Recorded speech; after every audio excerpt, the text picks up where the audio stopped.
Oi pessoal, hoje teremos um vídeo especial, falaremos sobre amamentação com a participação de duas mamães de primeira viagem. A Kézia, mamãe do Manuel de 3 anos, e a Letícia, mamãe da Duda de 7 meses. Então vamos lá?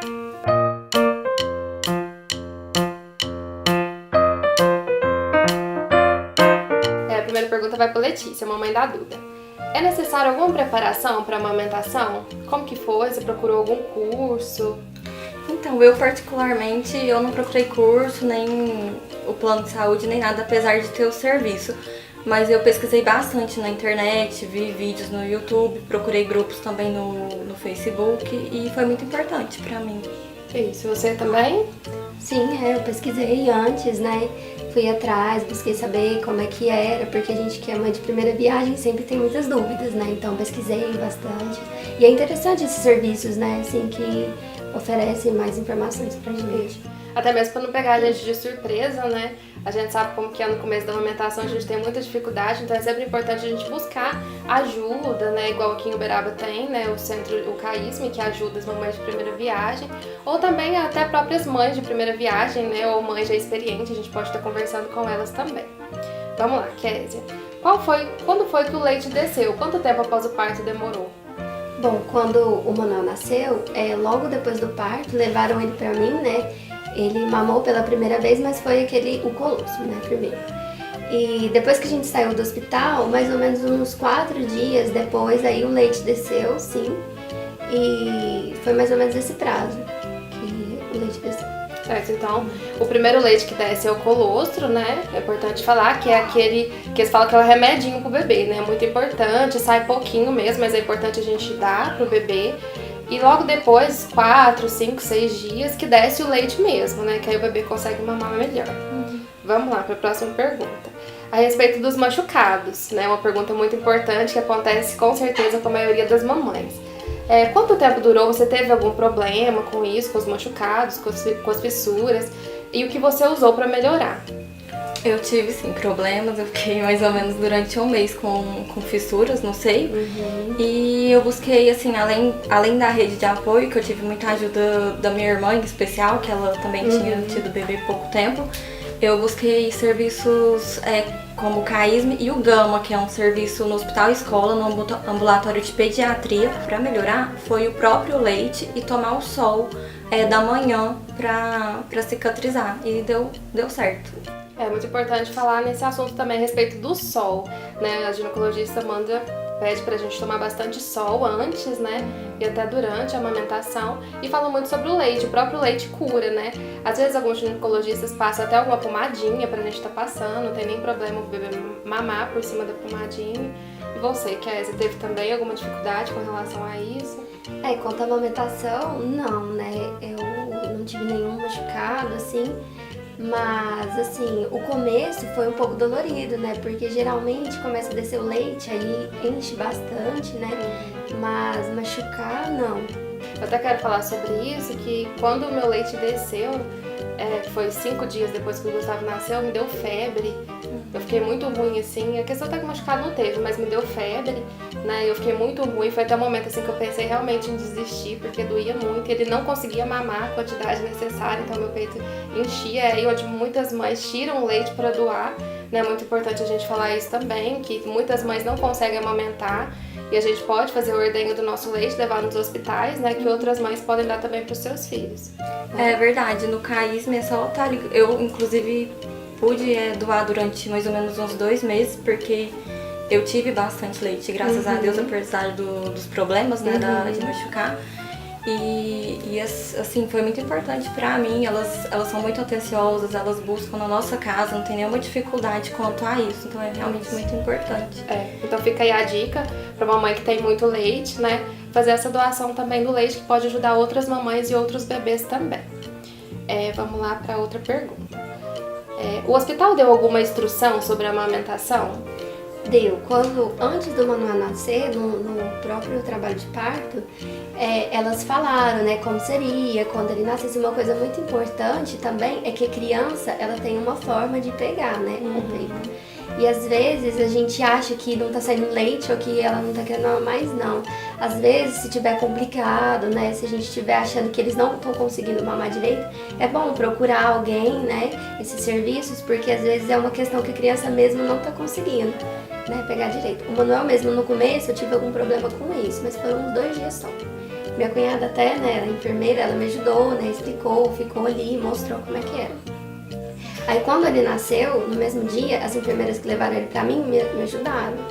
Elas ensinaram como ele deveria ficar, pra não tampar o narizinho. Então, é muito importante o hospital ajudar a mãe, principalmente que ela não tem experiência, é muito importante auxiliar, porque a gente fica meio perdida, né? Isso. Então, às vezes, a gente acha que não tá dando certo, que não tá descendo leite, mas é só uma questão da pega mesmo, né? Às vezes o bebê não pegou direito. Por isso que quando a gente fica lá no hospital, né, logo que o bebê nasce, as enfermeiras estão sempre à disposição para poder ajudar, né? Eu mesmo, quando o Gustavo nasceu, elas vinham, colocava ele, porque eu ainda não sabia, né? Colocava ele e saíam. E eu logo ficava desesperada quando elas iam embora, porque eu não sabia como fazer ele voltar quando ele saía. Mas elas estavam ali à disposição para ajudar a gente, né? No seu caso também foi assim? Foi sim. Porque quando o bebê nasce, tanto ele tem que aprender a mamar, quanto a gente aprender a dar o peito, né? Oferecer o peito. Então, elas me ajudaram sim, me ajudaram bastante nessa questão de como a boca tem que ficar no seio, né? Como que tem que ficar o narizinho também. E sim, foi realmente importante e eu tive, graças a Deus, essa ajuda também. Letícia, você acha que dor nos seios durante a gravidez significa algum sinal de que a mãe terá muito leite ou não? Eu acredito que não. Durante a gestação, no início doeu, né? Que é normal, mas depois eu não senti dor alguma e desceu normal o leite. Eu consegui amamentar tranquilamente. Até na hora, um pouco antes do parto, você não sentia dor nenhuma? Não senti nada. E você, Kenzie, como que foi? Não, antes no começo, no finalzinho da gravidez, mais ou menos, começou a descer. Eu acho que era o colostro, né?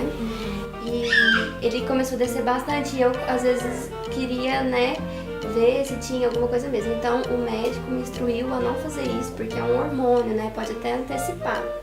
Então, comigo desceu, mas foi bem pouco, assim, não era nada demais, não. No meu caso também, eu também não senti dor nenhuma. Eu até achei que eu não ia ter leite, né?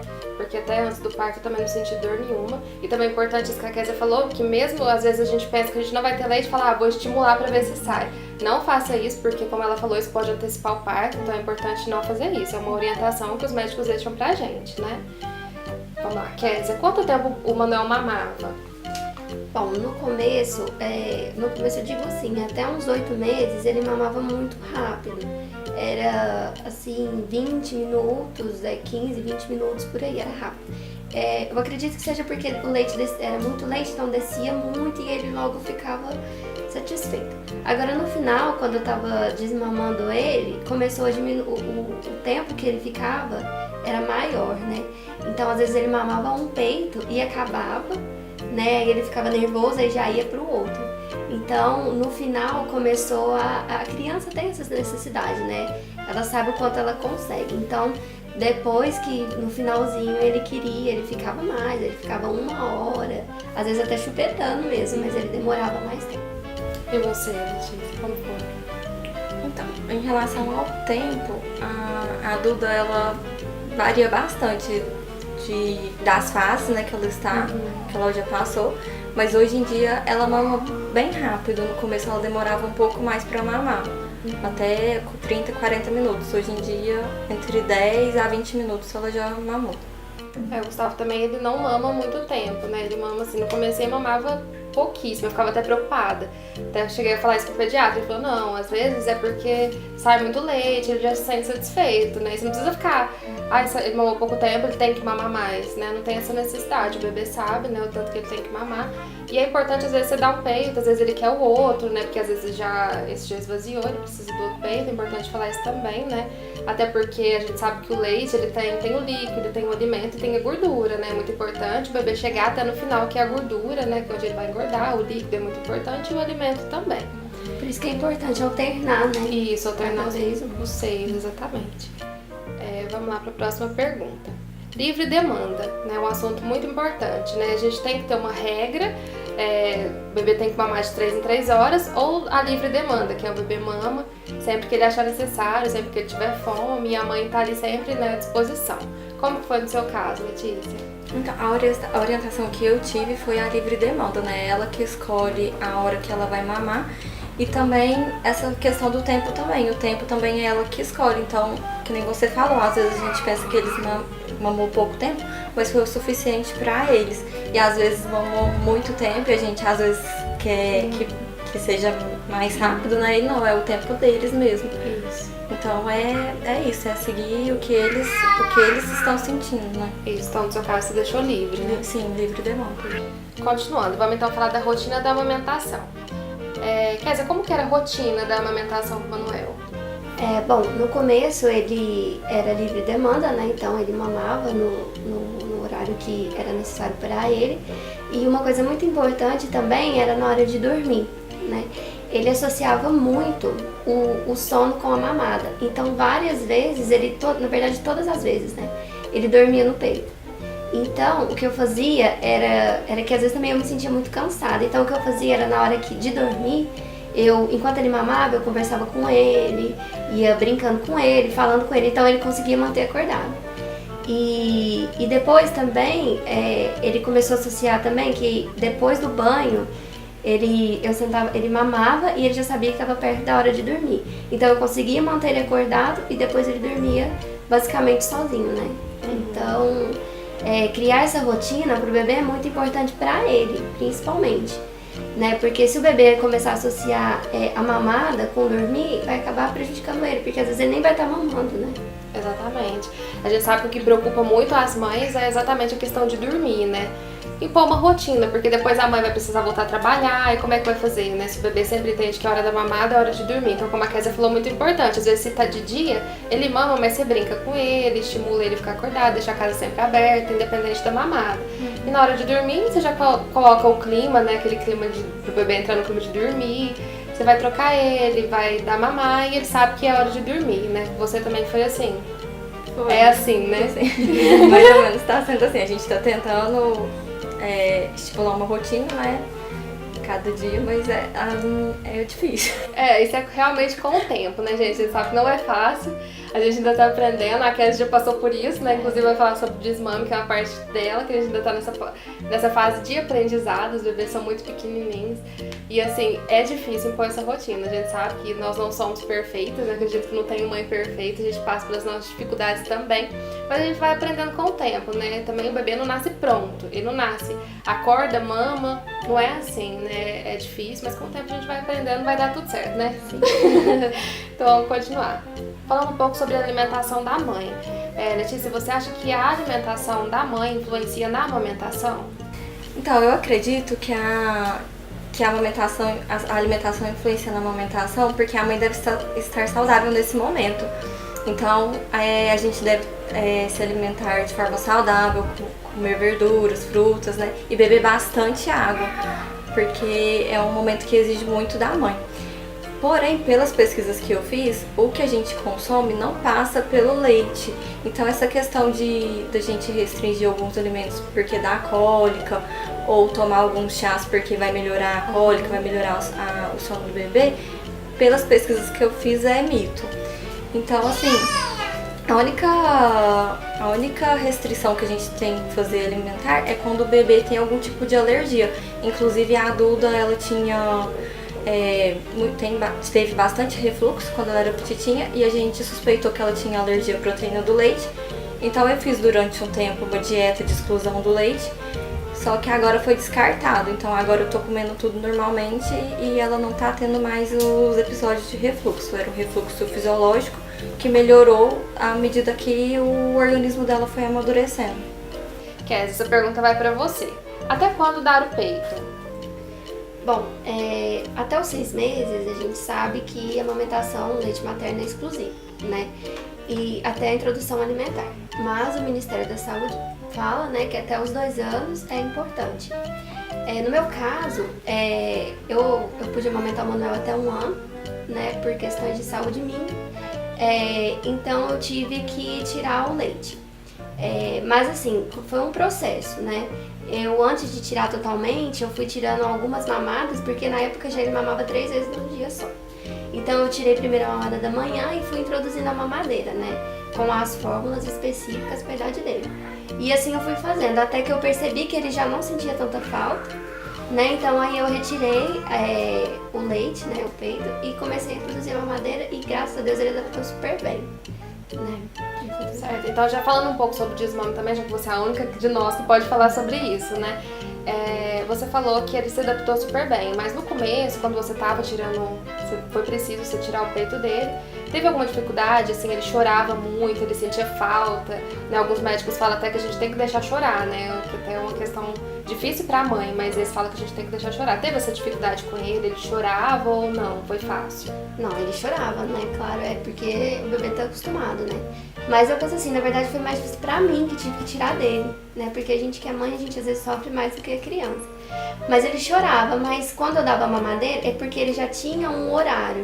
Como ele já estava acostumado mais ou menos com aquele horário, então quando eu dava a mamadeira pra ele acostumava. Tem algumas crianças que sentem mais, mas assim, quando é necessário mesmo, um caso específico, a gente tem que, né, tentar controlar, porque a gente precisa estar bem para cuidar deles, Exatamente, né? como foi no seu caso, né? Igual ela falou, né? O Ministério da Saúde fala que a gente tem que... que é importante a amamentação até os 2 anos, mas muitos casos, como foi no caso dela, né? Uma questão de saúde própria, ela teve que tirar antes, né? Isso acontece com muitas mães. E a gente não deve se sentir culpada, né? Exatamente. Porque a gente é mãe, a gente não é perfeita, né? Então, às vezes, quando a gente vê que a gente chegou num limite que não dá mais, se a criança mamou o tempo suficiente, então a gente não tem que se sentir culpada, né? Isso. Vamos falar então um pouquinho sobre introdução alimentar e amamentação. Como conciliar a alimentação após os 6 meses, que é onde a gente inicia a introdução alimentar, com a amamentação? Eu acredito que a gente deve conciliar de acordo com a nossa rotina, né? A rotina da mãe e do bebê. No meu caso, que eu tenho que me ausentar todos os dias durante 4 horas, eu estipulei alguns horários de alimentação fixo. E quando eu não estou em casa, ele faz 2 alimentações seguidas, né? Que é a fruta da manhã e o almoço. Mas quando eu estou em casa, acaba sendo livre demanda. Então ela continua mamando nos horários que ela quer. Vamos falar então sobre anticoncepcional. Menstruei ou não menstruei e preciso tomar um anticoncepcional. Como que é? Eu posso tomar qualquer remédio? Como que funciona? No meu caso, eu com orientação médica, ele me passou um anticoncepcional específico, porque tem um anticoncepcional específico, né? Pra quem tá amamentando, no caso, né? Então, eu tomei. Essa questão da menstruação também é relativa, porque tem mulheres que demoram mais tempo do que outras, né? Então, é sempre importante buscar orientação do médico, porque de acordo com o seu caso, ele vai poder te passar um remédio específico. Mas, sim, há um remédio que a gente precisa até tomar, né? Mas é um remédio específico, né? Eu acredito que assim, muitas pessoas têm a dúvida porque por não estar menstruando, a pessoa acredita que não vai engravidar. Então é importante estar atenta que pode menstruar, pode engravidar sim, mesmo não estando menstruada, e tomar o anticoncepcional com menos hormônio, né? Que o médico vai estar indicando. É importante falar isso também, que é sempre consultar o seu médico, né? Pra tomar remédio, porque é uma situação muito delicada. Você vê que muitas mães engravidam já no próprio resguardo, né? A não ser que você não queira, né, ter um bebê logo assim de início, é importante tomar o remédio, mas com a orientação de um médico. E aproveitando também essa questão para falar de menstruação, é importante a gente falar que às vezes a mãe menstrua, isso não significa que o leite dela vai secar, né? Que vai parar de ter leite. Né? A minha menstruação, por exemplo, ela desceu logo no começo, acho que Gustavo tinha 3, 4 meses, e eu continuei tendo leite normalmente, né? A ginecologista falou que não tinha nada a ver, né? Que o meu leite ia vir normalmente. Então é importante deixar também essa questão aí para as mamães. No meu caso já demorou mais, né? Foi muito mais além. Foi mais de 4 meses, quase 5. Então, algumas mães demoram até quase 1 ano, né? Pra menstruar. Agora vamos falar um pouco sobre mitos, né? A gente sabe que tem muitos mitos, muitos palpites, né, por aí. Muita gente que fala, às vezes, até sem saber nada, às vezes até sem ter passado por aquela situação, às vezes fica dando muito conselho errado. Vamos falar sobre os mitos. Fala sobre um mito. O que você acha que, assim, é o maior mito? Eu acredito que o maior mito é quando falam que o leite é fraco, que não está sustentando o bebê, porque não é verdade, né? o nosso leite é suficiente para estar alimentando os nossos filhos. Inclusive, quando eles são pequenininhos, o próprio colostro, ele é capaz de estar sustentando o bebê que acabou de nascer. Então, eu acredito que esse é o maior mito. Isso, exatamente. Inclusive, o colostro é muito pouquinho que eles mamam, né? No começo a gente até fica preocupada e começa a pensar, será que eu devo dar algum complemento pra ele, né? Alguma fórmula? E às vezes não, e não precisa. O colostro realmente ele mama muito pouco, até porque o estômago dele é muito pequenininho, ele não tem a capacidade de tomar muito, mas é um remédio, né? Tanto o colostro como o próprio leite. Então, encerrando, espero que vocês tenham gostado, que tenham esclarecido as dúvidas das mamães, principalmente daquelas que são mamães de primeira viagem, como a gente, né? E também para as mamães que às vezes tiveram filhos depois de muito tempo, estão experimentando novamente essa fase da alimentação. Espero que tenha ajudado. Agora nós vamos deixar uma mensagem para as mamães. Vamos lá, meninas? Vai, Letícia, começando por você. Bom, a maternidade, sem sombra de dúvidas, é um grande desafio, né? E pra mim a amamentação foi o maior desafio até agora. Foi bem difícil no início, mas assim, com persistência e com muito amor a gente consegue sim, e essa fase difícil vai passar, pode ter certeza. É o mantra da maternidade, né? Vai passar. Exatamente. Vamos lá, Kézia, sua mensagem. Bom, é importante lembrar também que nós não somos super mães, né? A gente falha, a gente tem medo, mas amamentar o nosso filho é o melhor que a gente pode fazer pra ele, mesmo que seja difícil, né? A gente tem que persistir, né? Como a Letícia falou, e passa mesmo, são fases. Eu já passei por várias fases, a amamentação não foi perfeita, né? É difícil, pelo contrário, é muito difícil, mas passa de verdade e vale muito a pena. Então é isso, pessoal, exatamente o que os meninos disseram mesmo. Não desista, a dor vai passar, dói, é difícil, não é fácil, né? A gente não vai falar que é fácil, porque realmente não é. Como tudo aquilo que a gente tá passando pela primeira vez na nossa vida é difícil, mas vai passar. Persista, insista, é pro bem do seu filho, vai fazer um bem danado pra ele e pra gente também, né? A gente vai poder ver ele crescendo saudável. Então não desista e continue tentando. Então é isso, espero que tenha gostado, se inscreva no meu canal e deixe o seu joinha no vídeo. Até a próxima!